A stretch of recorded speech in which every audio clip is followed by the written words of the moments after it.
प्रेम का अपमान होता है तो मौन भी विकराल बन उठता है।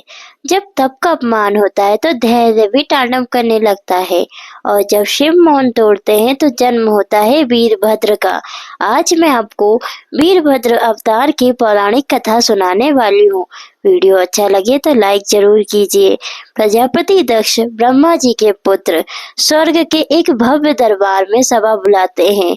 उनका दंभ आसमान छूता है। वे शिव को तिरस्कार करते हैं। दक्ष बोलते हैं, शिव वह जटाधारी है, भस्म में लपटे हुए हैं, वो अघोरी है।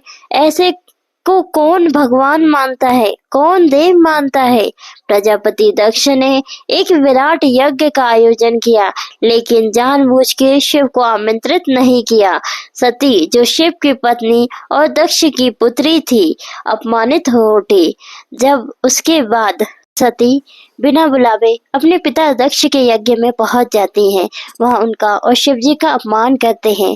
फिर सती क्रोधित हो जाती हैं और बोलती हैं, जिस पिता ने मेरे स्वामी का अपमान किया है वहाँ अब मेरा कोई स्थान नहीं है। शिव की प्रियतमा सती अपने शरीर का त्याग करती हैं। वह यज्ञ की अग्नि में कूद पड़ती है।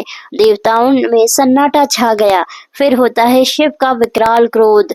कैलाश पर ध्यानमग्न शिव जी जब सती की मृत्यु का समाचार पाते हैं, शिव की आंखों से आंसू नहीं, ज्वाला निकलने लगती है। उनके तीसरे नेत्र की आभा चारों ओर जलन फैलती है।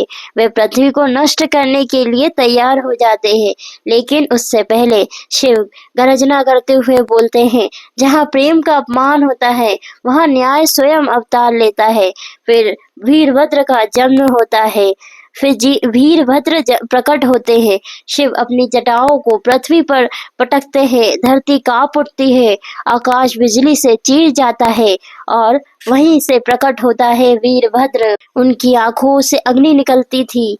उनका शरीर तेज से चमक रहा था। देवता भी उनकी गर्जना से भयभीत हो उठे।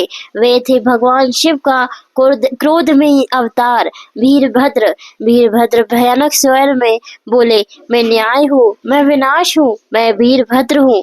फिर यज्ञ का विध्वंस होता है। वीरभद्र अपनी सेना भूतगणों के साथ यज्ञ स्थल पर पहुँचते हैं।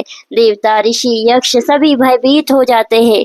वीरभद्र ने यज्ञ मंडप को रोन डाला। अग्नि शांत हो गई।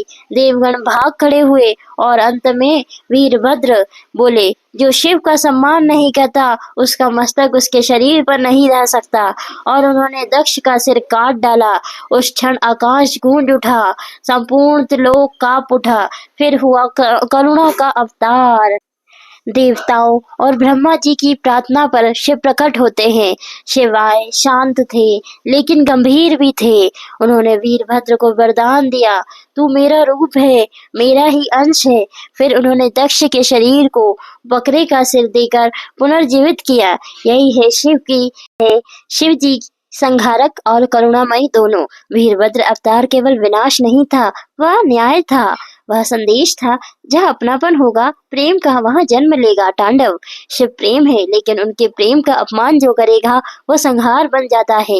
आपको वीरभद्र की कौन सी बात सबसे प्रेरणादायक लगी, प्लीज कमेंट करके बताइए। प्लीज लाइक करें, शेयर करें, सब्सक्राइब करें भक्तिवेद आकांक्षा को। हर हर महादेव।